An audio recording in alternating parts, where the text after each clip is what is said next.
성질을 배우는 거 11번째 시간입니다. 우리 다니엘 11장을 통하여 남방왕과 북방왕에 대해서 이제 지혜롭고 용맹한 자에 대해서 남북 전쟁과 3, 4세기전과 아마겟돈에 대해서 배워를 해보도록 하겠습니다. 다니엘서는 하나님께서 역사의 주관자이심을 나타내셨다 그랬죠. 그래서 하나님께서는 인간의 생사와 복이나 또 때와 기한이나 나라의 흥망성쇠나 왕의 세움과 폐함이나 나라의 지경과 경계를 주관하셔서 절대 주권자인 하느님의 뜻대로 이 세상을 이제 주관하시는 것을 우리가 알려주시는데요. 그 일들을 통해서 사실은 하나님께서는 하나님이 주고 싶어하는 사랑을 이 땅에 이루는 것이 목적인데요. 그 사랑이 완성되는 것이 이제 세상을 심판하고 성대 나라, 그리스도의 나라, 천년순환 평화국의 에덴 동산 회복이 주고 싶어하는 사랑의 완전한 행복을 주시고 사랑을 주시는 건데요. 그러기 위해서 하나님께서는 역사를 증하셔서 이제는 성경적으로 보면 이제 7나라가 강대국이 등장해서 7째 머리인 소련이 망하면 세상이 끝나라 이렇게 말씀하셨다고 그랬죠. 그래서 그것은 애굽, 아수로, 바벨론, 메데바사, 헬라, 로마, 소련. 이제 소련 시대는 미소 양국의 양대 지정이 나올 것을 또 말씀하는 것이 다니엘서 2장의 10발가락 시대, 또 스가랴 6장 1절에 이제는 두 노산 시대다 이렇게 얘기했는데요. 그래서 결국은 이제 뜨인돌이 금신상에 발을 침으로 이제 소련이 아마겟돈 때 망하는 것이다 이렇게 본다 그랬죠. 그러면 이제 세상을 재창조하여 새 시대가 오는데, 특별히 이제 다니엘서는 바벨론부터 인간 종말에 이제 3차 대전과 아마겟돈과 또 이제는 천년왕국이 오기까지의 역사를 예언하시고 예언대로 역사가 진행하는 사실을 우리에게 알려준다 이 말이죠. 그래서 바벨론 시대에 이 성경을 써서 그 이후에 이 예언대로 되어진 것이 바로 이제 다니엘서 11장입니다. 그래서 정원 때가 되면 지혜롭고 용맹한 자들이 나타나게 되고, 또 이제는 남방과 북방왕이 싸움을 일으켜서 남북전쟁과 3세세기전이 있고 아마겟돈이 있고, 그러면 세상이 끝날 것을 좀 말씀하시는 것이다 이렇게 볼 수가 있습니다. 그러면 이제 이런 일을 통하여 한국에 대해서도 또 특별히 이제 천주교가 안 나올 수가 없죠. 그런 내용들이 지금 이 시대에 이루어진 날까지 다 나왔다 이렇게 보시면 되죠. 그래서 대충 이제 보시면 1절에서는 다리오 왕이 이제 등장하죠. 다리오 왕 때 이 환상을 봐서 이 말씀을 또한 기록하는 일들을 하고 있죠. 목시를 통해서 3절에서는 이제 알렉산더 대왕이 이제 걸출한 왕이 등장해서 아주 큰 권세를 갖고 그 나라가 이제 결국은 네 나라로 쪼개질 것을 말씀했는데 그 일들이 또한 이루어졌죠. 그럼 17절에는 여러분이 아는 건 절대 절세의 위인인지 제가 실지는 모르겠지만은 강귀한 여자 클레오파트라가 등장해서 로마 시대에 얘는 로마 장군들과의 결혼 관계 이런 것도 이제 여기 17절에 나왔다 볼 수 있죠. 20절에서는 이제 어거스트 가이사의 이제 조세령, 이것이 이제 중요한 의미가 있죠. 주전 60년경에 이제 로마가 팔레스타인을 정복하게 되고, 그때부터 이제 어쨌든 이스라엘 백성들이 속국이 되는 일이 벌어지죠.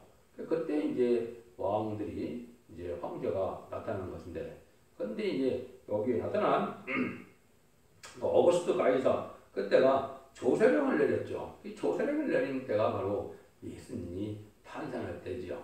그 조세령 때문에 예수님이 나사렛 동네 살다 저 베들레헴까지 가서 성경이 성취되는 놀라운 역사가 이루어졌죠. 그래서 예수님 베들레헴에서 탄생해야 되기 때문에 조세령을 내려서 예수님의 부모들이 가지 않을 수 없게 이렇게 되어 있었죠.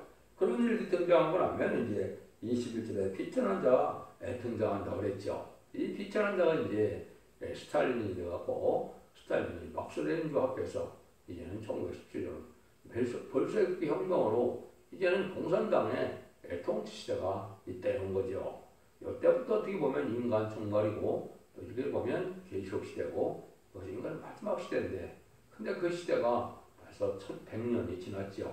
이제 끝자락에 지금 우리가 와 있는데, 마지막 역사에 한 일에 1300만 남겨진 시점에 우리가 살고 있는데 그때까지 이루어지는 내용들이 바로 이 다니엘 11장에 다 나와 있다 이 말입니다. 뭐 구체적인 사건으로 나와 있는 건 아니지만 역사적인 흐름이 예언대로 되고 있다는 사실을 우리가 알 수 있다. 이렇게 볼 수 있죠. 이 19절에서는 이제 6.25 남북전쟁이 있었고 또 이때 한국을 도와주는 일들이 있음으로 말미암아 이때부터 이제 남북 협상이 많이 이루어지는데 60년대, 70년대, 80년대 해갖고 남북 협상이 아주 복잡하게 움직여지지요. 그래서 그런 날이 지금까지 오고 이때 이제 뭐가 나타납니까? 지혜롭고 용맹한 자들이 나타나는데 이것은 다니엘처럼 화려의 지혜와 증거가 돼서 지혜로운 자들이 이제 나타나기 시작하는데 이것도 이제 입맞은 14만 4천 명의 변화 성도가 전산문을 들어가면 이제는 점점 30개월 동안 그 일들이 나타날 걸 예언했다. 이렇게 보시면 됩니다. 그런 일들이 진행될 때 이제는 남북전쟁이고 이제 3차 세계대전이고 그러고 나면은 뭐라 그럽니까? 저 리비아 구스 사람들이 이제는 국방 세력을 시정되는 날이 오고 시정되는 날이 오고 나면 이제 지상강림에서 아마겟돈이 일어나므로 세상 끝날이 온다. 이렇게 되어 있는 것이 이제 이 다니엘서 11장이다. 이렇게 볼 수가 있습니다. 그래서 이런 일들이 이제 다 거기다 이루어져 갖고 앞으로 이절날이 이제 했지만은 마지막 때 이제 일어날 일들이 조금 남아 있다. 이제 이렇게 보시면 되는데 그러니까 이것이 참으로 이제 중요한 시점 역사적으로 가장 이제 뭐 전산점과 후전점을 하지만은 구원의 역사는 알고과 축전을 가르는 역사는 전산점에 다 이루어지고 끝나기 때문에 아주 중요한 시점에 우리가 살고 있다 이 말입니다. 그러면 이 본문의 흐름을 자세한 것은 이제 여러분들이 그 인터넷에 들어가서 블로그 카페 홈페이지 초대중앙교회를 보시면 자세히 설명을 해드렸지만 이건 뭐 큰 의미가 없고 역사가 어떻게 흘러와서 지금 어떤 때에 우리가 살고 있고 우리가 살 길이 무엇이며 일어날 것이 무엇인가 이게 아는 게 중요하겠죠. 그래서 대충만 그냥 짚고 넘어갑니다. 그래서 1절에 보면 내가 또 메데바사 다리오 원년에 일어나 그를 돕고 강하게 한 일이 있었느니라 이런 얘기를 했죠. 이것이 이제 다리오 메데바사의 왕이 됐죠. 그래서 왕이 되고 가고 그가 이제는 약 7년 동안 왕으로 타는 일이 있었는데 바벨론이 그동안에 멸망하고 이제는 고레스와 아닥사스 왕, 다들 왕이 이렇게 이제 이어오면서 이스라엘 백성들을 이제 도와서 성전이 복구되고 이스라엘이 회복되는 일이 진행이 됐죠. 그때 이 일들 말씀하는 겁니다. 근데 이게 이제 딱 보면 3절에 보면 장자 한 왕이 능력 있는 왕이 일어났어 그랬죠. 여기에 이제 바로 큰 권세를 가진 걸출한 인물인 알렉산더 대왕이 나타난 권력이었죠. 알렉산더 대왕 이후에는 여러분이 아시는 것처럼 권력 다툼이 일어나서 이제는 네 나라로 쪼개지는 나라가 떨어지는 일이 있었죠. 그 과정이 또 이제 쭉 전개되는 겁니다. 그래서 그 중에 수려왕 거기서는 이제 아주 이스라엘 백성들을 핍박하고 제사를 못 지내게 하고 막 벼짓기를 부르기는 악한 일을 많이 했죠. 그래서 이 헬라 시대 헬라 왕들과 이게 그 메데바스의 고레스 왕들은 아주 대조적이죠. 여기 이제 끝까지 하느님의 일을 도와주는 세력과 하느님의 일을 대적하는 세력이 이제 다른 세력에 내려오게 되는 것이 예언이고 그 일들이 마지막으로 이제 기록 7장에 가서 네 천사와 다른 천사의 싸움이 돼서 다른 천사의 입맞은 13, 4천이 아마겟돈 때 이기게 되는 것이고 여기에 이제 그 헬라 왕이 뒤를 이루는 것이 이제 4대 강국으로서 이제 인간 세상을 반기독교적인 사회로 만드는 이런 악한 세력인데 과학이 발달하고 물질이 발달하니까 하느님을 잊어버리고 하느님을 중심으로 사는 것이 아니고 세상 중심으로 물질 중심으로 과학 중심으로 파락된 헬레니즘 문화 중심으로 사는 일이 됐는데 이것이 이제 인간 영혼의 마지막 때 징조고 이런 4대 국가 시대가 왔을 때 심판이 온다 이렇게 이제 보시면 되는 거죠. 이런 일들이 이제 쭉 진행되고 다가 이런 일들이 이제 역사적으로 우리가 아는 것처럼 이제는 로마가 이제는 바벨론을 이제 바벨론이 했던 그런 세상을 이제는 우리가 메데바사에서 멸망이 오고 그다음에는 알렉산더 대왕이 이제 그 큰 나라를 이어서 4대 강국으로 쪼개지는 일이 있고 그런데 그런 일 중에 이제 지어내다가 이제 로마가 다시 정복을 해서 마지막에는 애국까지 정복하는 일들이 벌어지는 것이 이제 인류의 역사죠. 그쪽에서 큰 강대국의 역사인데 그 내용들이 이제 여기 쭉 나와 있다 이렇게 볼 수 있는 겁니다. 그 내용들이 뭐 자세히 보면 뭐 여러 가지 뭐 이름도 어렵고 왕들도 많이 있고라고 또 그 권력 다툼의 어떤 그 대장들의 장군들의 싸움이 많이 전개가 되죠. 이래서 이제 그 쭉 이루어져 오다가 이제 어떤 일이 벌어집니까? 이제는 어떤 일이 벌어지냐면은 이제는 그 여인이 등장하기 시작하죠. 그것이 이제 17절에 보면 이제는 이런 일이 벌어지죠. 그가 결심하고 전국에 힘을 다하여 이르렀다가 그의 활을 찾을 것이요 또 여자의 딸을 그에게 주어 그 나라를 패망케 하려 할 것이나 이루지 못하리라. 그에게 무익하리라. 여기 이제 바로 뭡니까? 로마가 루데와 이제 수레를 정복하기 전에 마게도니아와 트레이스를 점령하였는데 헬라와 이제 알렉산더가 죽은 후에 사분열이 됐다 그랬죠. 그때 이제 애굽에는 전부 로마에 속국이 됐는데 마지막으로 이제 애굽만 나왔죠. 그 애굽에 이제 이때 당시에 왕이 프톨레미 2세라는 자죠. 그 다음에는 그에 따라 클레오파트라가 이제 애굽 왕이 이로서 일을 했을 때 여러분이 이제 뭐 로마의 뭐라 그럴까요? 불멸의 같은 장군이라 그럴까요? 이제 가이저, 시저죠. 폼페이스 줄리어스 시저가 이제는 그거를 다스리려고 간섭하려고 갔던 거죠. 그래서 갔는데 클레오파트라가 얼마나 이쁘고 얼마나 강했는지는 모르지만은 줄리어스 시저를 이제 유혹을 해서 이제 자기가 결혼을 해버리죠. 그래서 결혼해보다 보니까 사랑에 빠져서 이제 로마 마음대로 그거 따르지 않고 자기들이 이제 나라가 되니까 그걸 또 정복하기 위해서 어떻게 안토니오라는 이제 또 대장을 보내죠. 그 장군을 보내서 또 장군과 싸움을 하게 되는데 그 장군과 싸우는데 또 그 여자가 어떻게 했어요? 줄리어스 시저를 또 버리고 안토니오에게 또 시집가 버렸죠.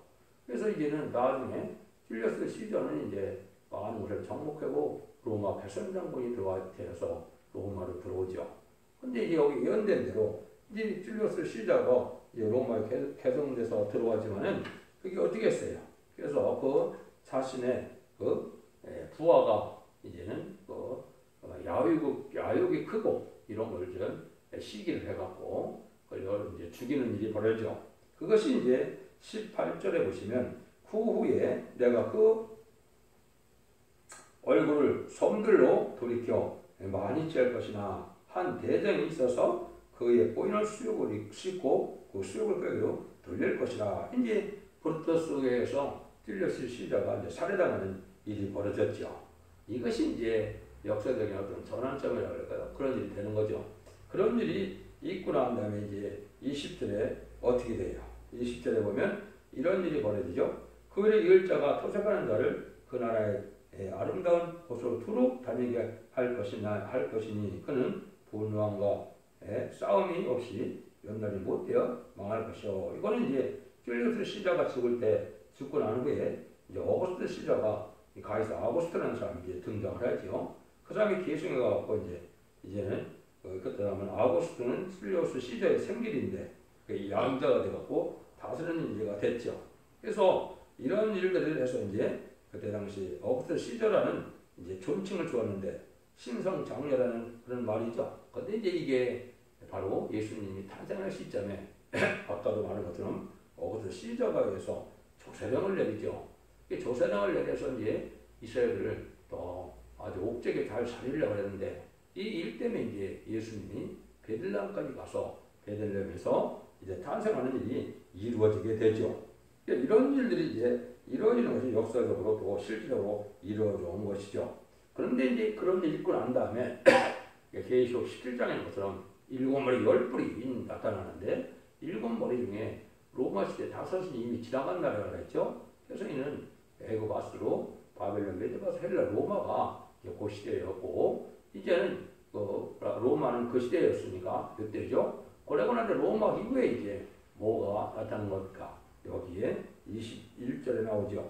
또 그들을 이을 자는 한 빚지는 사람이라 나라의 영광을 그에게 주지 아니할 것이나 그가 평안 때를 다시 게을러 그 나라를 얻을 것이며 여기 이제 로마의 반휘끌진 사회가 이제 없어졌다가 한참 후에 이제 그 스탈린이 하라고 그래서 막스 레닌주의 앞에서 볼셰비크 혁명으로 이 세계 마지막 악의 강국이 나타나는 거죠. 이것이 이제 제정 러시아에서 소비에트 소련으로 이제 나타나는 시점이 된 거죠. 이것이 이제 1917년 10월 17일 볼셰비크 혁명에서 나타나서 그 악한 세력이 이제 전 세계 3분의 1을 공산화시키는 일이 이제 벌어진 것이 1975년 4월 30일 베트남 전쟁이 끝날 때까지 이제는 전 세계 3분의 1 영토적으로나 인구적으로나 공산화가 되는데 이것이 이제 이현 성취고 하는 예정된 섭니다. 이걸 볼 수가 있죠. 이것이 이제 마태복음 24장에 주님께서 이제 인간 종말에 재난의 시작이 시작될 때를 얘기한 거죠. 거기서 보면 난리와 난리 소문이 나고 민족이 민족을 치고 나라가 나라를 대적한다는데 이것이 이제 1, 2차 세계대전과 6.25 전쟁과 한국 이제 제쯤의 혼란 또 베트남 전쟁까지를 얘기해서 이것이 이제 다 성취인데 예수님이 뭐라고 합니까?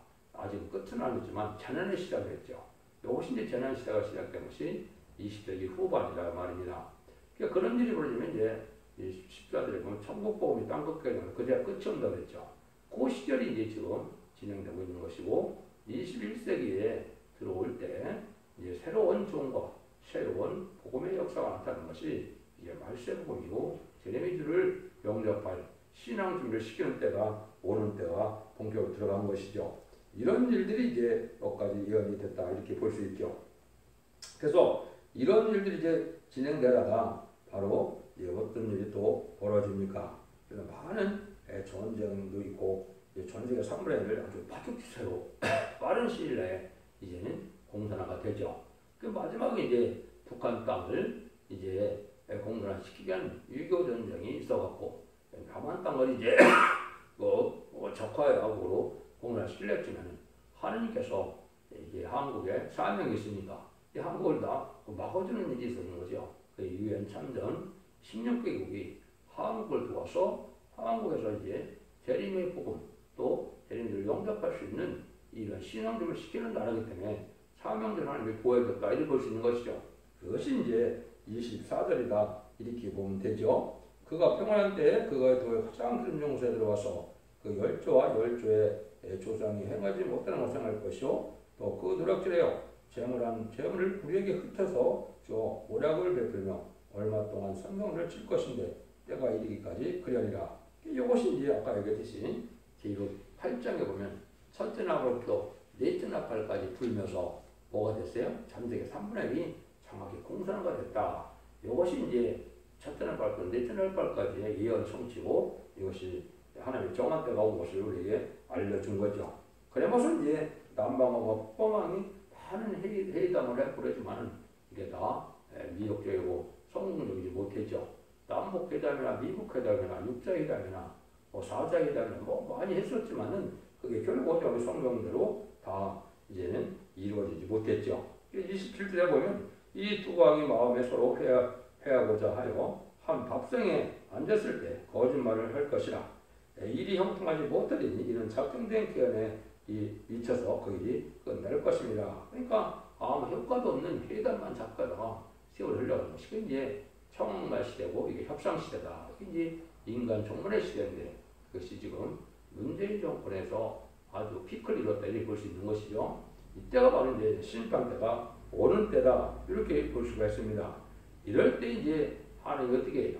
이제 기독교는 반피크링 사회로 되고 이때 하나님이 이제 새로운 하나님의 사람들을 길러내는 일인데 그 여기가 이제 31절에 보면 오직 자기의 하나님을 아는 백성은 강하여 용맹을 바라리라 이랬죠. 이것이 이제 다니엘처럼 이제 하나님의 지하충을 안에서 임마진 10만 4천만의 길 말세 사명자들이 일어날 때가 오는데요. 이것이 이제 20세기부터 준비가 됐다가 21세기에 얘기된 종들이 나타나고 이제 이것이 전선에 들어가면 전선 31번에 임마진 10만 4천 명으로 변성도가 돼서 백마탄 군대가 되고 하마게탄 때 최종 승리하게 될 것이죠. 그래서 그 일들이 이제 33절, 34절에 보면 백성 중에 지혜로운 자가 많은 사람을 가르칠 것이나 그들의 칼날과 불꽃과 사자핀과 약탈을 당하여 여러 날 동안 세입하리라. 그들이 세입할 때 도움을 조금 얻을 것이나 많은 사람은 게을러 그들과 친합할 것이며 그랬죠. 많은 그 지혜로운 사람들이 옳은 일을 깨달아서 이제 강하고 당당한 믿음의 용사들이 나오기 시작하는데 하루아침에 쉽게 나오는 것이 아니고 많은 시련과 연단과 고난 속에 지지부진에게 진행이 잘 안 되다가 3,3년에 들어가면 이제 하나님이 역사하셔서 전 세계 3분의 1이 공산화된 이후에 이제 이것이 나타난 것이 이것이 이제 21세기에 이르러서 지금 그 시점이다 이렇게 보시면 되고 전삼년에 들어갈 날이 이제 임박한 때다. 그러면 이 지혜롭고 용맹한 자 이런 자들이 임마지 14,000명을 일으키게 되는 것이 전산년 만에 37개월편의 사적이다. 이렇게 볼 수가 있습니다. 그래서 그런 일들이 이제 여기 35절에 보면 또 그들 중 지혜로운 자 몇 사람이 세폐하여 무리로 연단되며 정결케 되어 희게 되며 마지막 때까지 이르게 하리니 이는 작정된 기한이 있습니다. 그러니까 하나님이 정한 때가 있다 말이죠. 이것이 이제 전산문에 들어가면 말씀드린 것처럼 37개월 동안 21,000명이 차게 되고 5개월 황충년 동안 택한 백성들을 이제 그 예비처로 인도하는 일을 하죠. 그래서 이때 이제 마지막 하나님의 회개의 역사가 세 가지로 이루어진다 그랬죠. 세 가지의 회개의 역사가 이제 택한 백성을 회개시키고 또 유대인들을 회개시키고 공산당 지역에 마지막 복음에서 따라온 자들을 회개시켜서 예비처리 되면 군의 섭리가 끝나는 때가 된 것이요. 이런 일들이 이제 다 적정된 견이 가다가 40절에 보면 이제 남방과 북방의 싸움이 있게 되죠. 이 싸움이 이제 바로 뭐냐 남북전쟁과 이제 3차 대전이다 이렇게 볼 수 있는 겁니다. 그래서 성경으로 보면 이제 남방이 북방을 찌른다 그러죠. 이것이 이제 남북전쟁은 한국의 심판을 하려는 뜻했는데 남방이 북방을 찌르는 것은 어쩔 수 없는 상황에 와서 이제 선제 공격을 해야 피해가 있기 때문에 이런 일이 벌어져서 이것이 이제 심판의 환란이죠. 이 환란은 이제 주님은 창세에 이른 환란이라 이렇게 표현을 했었고 다니엘서 12장에서는 이제 개고령의 환란이다. 요엘서 2장의 1절 2절에서는 이제 자거리는 환란이다 이렇게 표현되어 있죠. 이런 일이 벌어집니다. 그러고 나면 이제 한국에 선지거가 돼요. 제일 영접할 복음을 전하게 되면 3차기 대전이 바로 또 일어나죠. 그래서 계시록 9장 14절 거기에 보면 연혈 시가 정해진 3차기 대전이 일어나면 3분의 1이 죽게 되는 전쟁이 나죠. 그 전쟁이 일어난 데가 여기 다니엘 11장 40절이다 이 말입니다. 그러고 나면 이제 어떻게 해요? 그 사람들이 이제는 많은 사람들이 이제 그 3차 대전에서 망해 죽게 되지만은 많은 자들이 이제 또 보호를 받아서 이제 새 시대 들어갈 백성으로 예비처로 인도받는 일이 있습니다. 그런 일들이 이제 41절, 42절이 되죠. 그래서 그러고 난 다음에 이제 후 3년반에 들어가서 이제 수정통치 시대가 오는데 그때가 이제 43절처럼 그가 건세로 애굽의 그분과 모든 보물을 잡을 것이고 리비아 사람과 고수 사람이 그의 시종이 되리라. 애굽을 이제 북방을 다 먹게 되고 이제 아프리카를 다 점령하는 때가 3차되는 이후인데요. 그때 3차 되는 이후에 후 3년반에 대해서 그 아프리카의 그 재물과 아프리카의 그 광물과 그런 그 농산물을 가지고 이제 후 3년반을 공산당이 다 이용한다 이 말이거든요. 이렇게 해서 그런 일이 벌어지면 후 3년반이 끝나죠. 그러면 이제 대접장이 되고 지상강이 많은 예수님이 백마탄 군대가 돼서 이제 십자가 쌓쯤에 변성도 이끌고 오면 이때가 한복했던 때 망하게 되는 때가 오는 거죠. 그 일들이 이제 요소 그것이 바로 여기 예언된 것이 이제 그러나 동교에서부터 소문이 이르러 그가 본민하게 되며 그가 분노하여 나가서 많은 무리를 다 도록하여 진멸케 할 것이요 그가 장막궁전에 궁을 받아와 영화롭게 하는 헐반사에 펴길 것이나 그의 끝이 이르니 도와줄 자가 없으리라. 이게 이제 시장강림하는 예수님이 이제 백마탄 군대 14만 4천만 더불어서 이제는 아마겟돈 전쟁에서 망하게 될 권력이 된 거죠. 여기 이제 지하도시로 숨었다가 마지막에 다 망하게 되는 일이 오는 것이 심판의 끝이고 그 일들이 이루어지면 이제 새 시대가 오는 일이죠.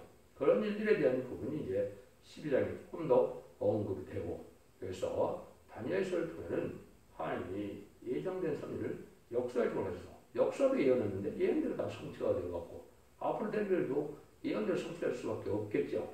지금 이제 그런 시대에 우리가 살고 있고 그 시점이 바로 이제 마지막 한일을 남겨둔 시점까지 예언이 다 성취되어 있다. 이렇게 보시면 돼요. 그러면 천상의 역사가 곧 들어가게 되면 말과 축전을 가리게 되고 후삼장만에서는 이제 환란장 심판이고 대저병 하마겟돈의 마지막 전쟁으로 심판이 끝나면 이제 이 세상은 새 시대로 이루어지는 천년 통치가 오게 된다. 이렇게 보시면 되죠. 여러분들이 이 말씀을 잘 참고해 보시고 또 말세복음인 페르트레지를 잘 변론을 듣고 언제자 문제를 해결받아서 얘는 죽지 않고 쇠쇠가고 죽지 않고 변성차요. 예는 후의 축복을 우리는 복된 종들과 성도님들 다 되시기를 예수님으로 간절히 축원드립니다. 아멘.